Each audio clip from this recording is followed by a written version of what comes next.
Binuklat na ning SM Development Corporation o SMDC ing Symphony Homes. Meto nga 28-hectare residential community king barangay at Lubola, syudad na ning Mabalacat, king kapag nasa namamye modern at hassle-free a pamibye-bye libutad ning Central Luzon.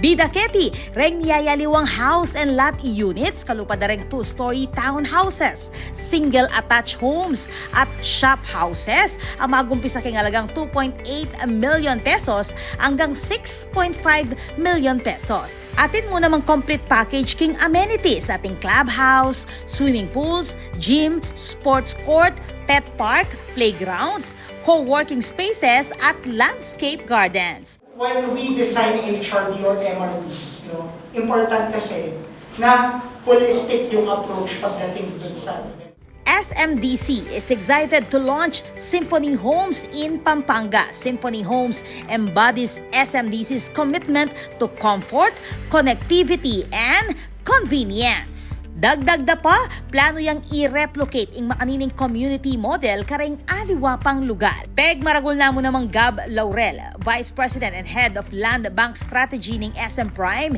ing strategic location king Mabalacat. It's connected by land, rail, and air thanks to SCTEX, LLEX, NSCR, and Clark International Airport. Perfect KT para ka rin pamilyang manintun work-life balance at investors abisa king smart location choice. Kawani king accessibility, malapit siya naman ng Symphony Homes kareng eskwela, hospital, shopping centers at tourist destination.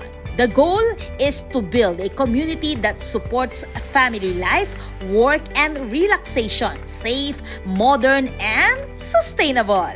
According to SMDC, Symphony Homes is more than just a home. It's a lifestyle upgrade. This is Patricia Mamangon on the spot.